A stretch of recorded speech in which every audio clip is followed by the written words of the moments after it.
For the more casual NFL fan, round one of the NFL draft is where all the excitement is, that's where all the action is, that's where all the attention goes. But for the more serious and hardcore fan, and somebody like myself who takes the NFL draft very seriously, it's a year round process every year for me. It's days 2 and 3 that are the most entertaining, the most enjoyable, where to me, truly the most action is because ultimately this is where championship teams are built. And now day two of the 2014 NFL draft is in the books. So let me talk about it a little bit. And I'll talk about some of the predominant storylines last night from day number two. Obviously, the breaking news early on Friday about Josh Gordon testing positive for a banned substance and potentially being suspended for all of 2014 was a big time storyline. And after the Cleveland Browns and their fan base had this exciting night on Thursday night where they brought in a Justin Gilbert, they were able to get their quarterback, a Johnny Manziel, get a future first and fourth round pick in the first 2015 NFL draft. Things were looking up for the Cleveland Browns. The fan base was rejuvenated and re-energized, and then they got this news. I mean, Cleveland thought they were going to light it up, and too soon. Sorry, just had to do it. One thing that bothered me with this draft, in particular with the second round and a good portion of the third round, was the time delay of the picks. I get the whole thing of wanting to sit there and bring in, a special person for every pick of round two. I have no problem with that. I think it adds something to it.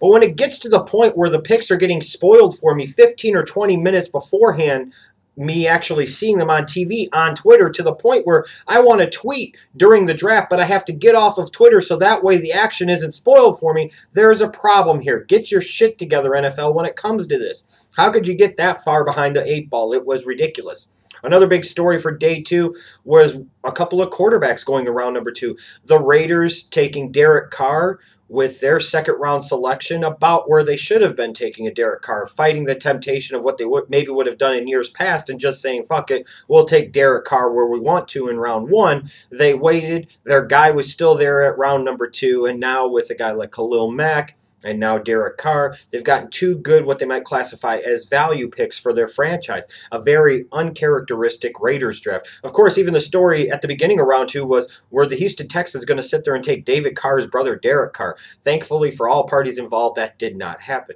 And then the New England Patriots taking Jimmy Garoppolo towards the end of round number two. Even with quarterbacks like McCarron on the board and Mettenberger on the board and Tom Savage on the board, they went with Jimmy Garoppolo.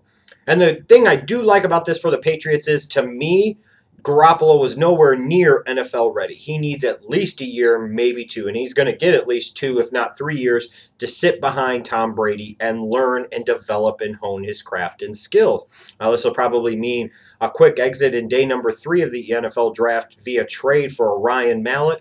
But I just question whether Garoppolo was truly the best quarterback on the board at that time. I really don't think so. And if you're going to take a quarterback early, why not just take Teddy Bridgewater, who was there in round number 1? Are you going to tell me Dominic Easley was really a better player? But hey, no other quarterbacks went. So you've got some good value for quarterbacks in day 3, like Tom Savage, A.J. McCarron, Zach Mettenberger, David Fales. A lot of quarterbacks available to be had, some that could develop into NFL starters in day number 3.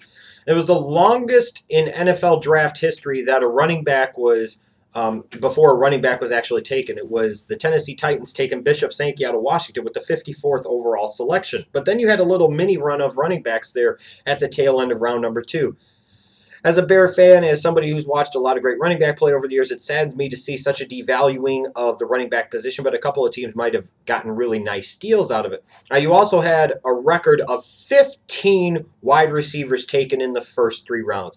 I talked before about the depth and talent of this wide receiver class, both in the first round and all throughout the draft, and you're going to see a lot more wide receivers. I would anticipate at least 20, if not 25 more being taken on day 3. Some really good players available at that position, different types of receivers too. A really, really, really good wide receiver class. Now, some of the biggest steals I saw in day number 2, Marquise Lee to the Jacksonville Jaguars at pick 39. That was a steal. We talk about a guy that heading into this last college football season was widely viewed as a top 10, if not top 5 pick in the Jaguars, got him early in round 2.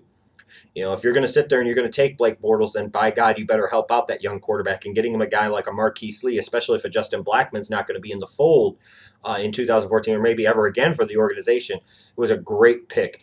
Jordan Matthews, with the Eagles traded up to get Jordan Matthews in round 2. Again, a guy I had a first-round grade on. I think he's a steal. Carlos Hyde, guy I had a first to second-round grade on. The San Francisco 49ers take him to be Frank Gore's heir apparent, a great steal. Morgan Moses, a guy that I have rated as a top 10 prospect in this draft that I'm completely befuddled, dropped as much as he did, goes to the Washington Redskins with the 65th overall pick in the 3rd round.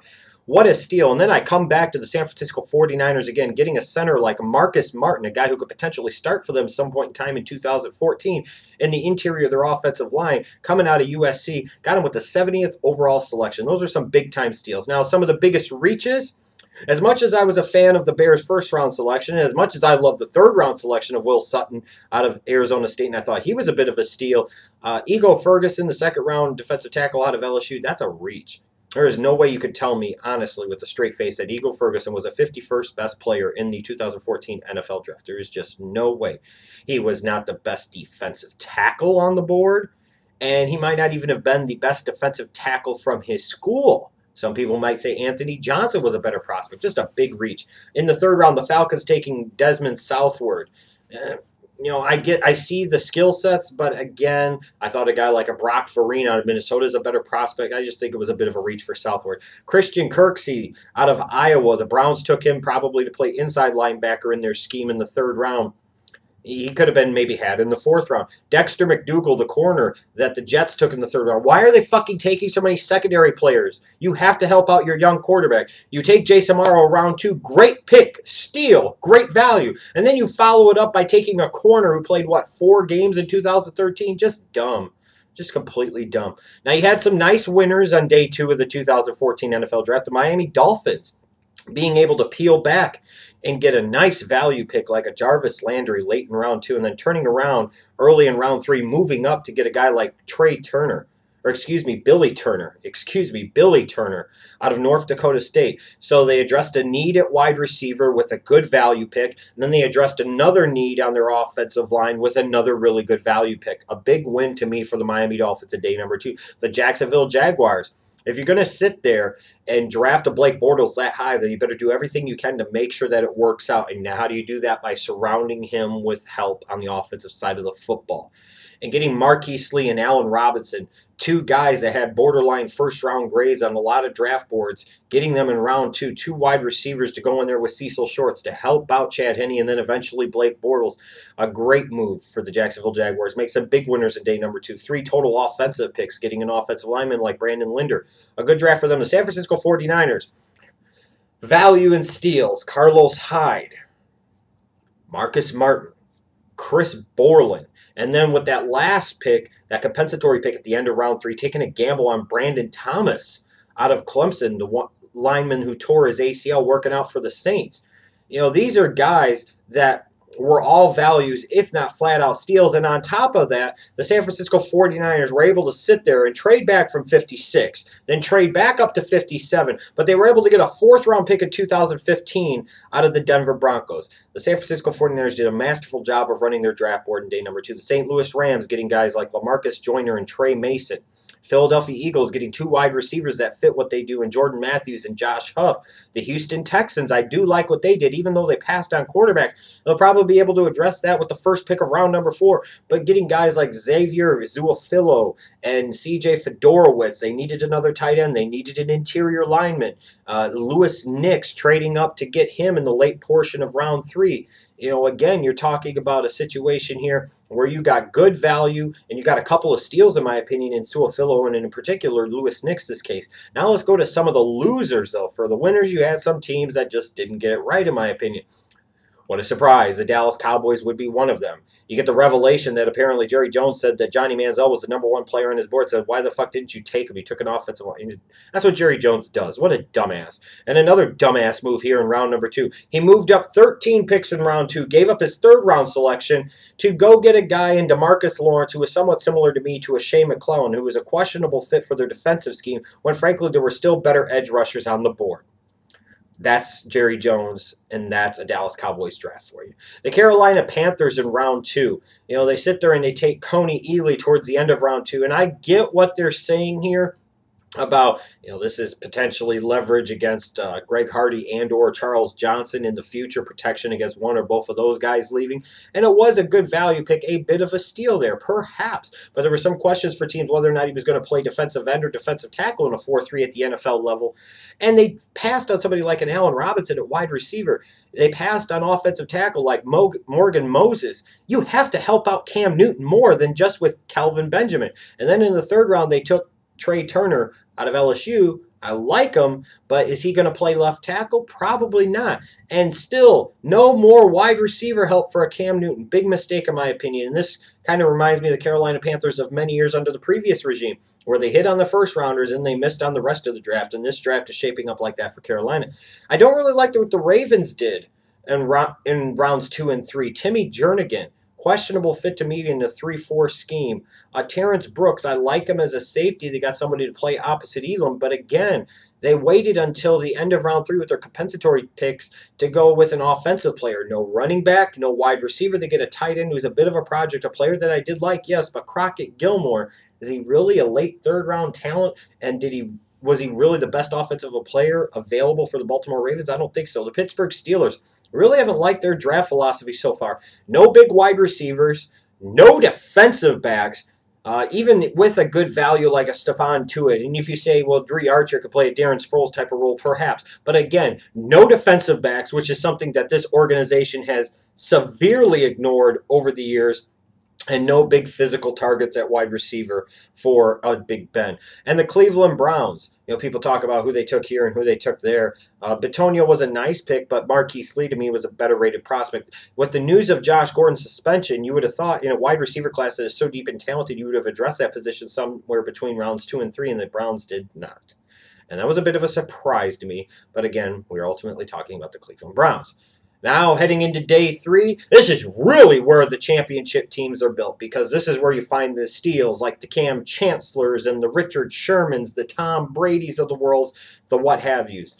There are always a few of those players available in every draft, and it's up to each team to find out who those guys are. Some of the best available players on my board heading into day 3 include Carl Bradford, the outside linebacker from Arizona State. I think he's criminally underrated, and he is going to be a real steal for somebody. I wouldn't expect him to last too long in round number 4. Zach Mettenberger and A.J. McCarron, a couple of the quarterbacks, I would expect both of them to go in round number 4 and be good value picks, guys that could come in and back up early and potentially be starters down the road. Keith McGill, the corner from Utah, with as many defensive backs that win in the first 3 rounds and with an emphasis on cornerbacks with big size, I was really surprised to see McGill drop out of day 2. And he will be a good steal, as will Dakota Dozier, the offensive tackle / guard from Furman. I think he's going to come in and be able to start at guard as a rookie, maybe right guard. Somebody's going to get a nice pick. Storm Johnson, the running back from Central Florida, to me profiles as one of those late round picks that is able to come in and maybe have an Alfred Morris or Zach Stacy type of impact. Kelsey Quarles, the defensive tackle from South Carolina.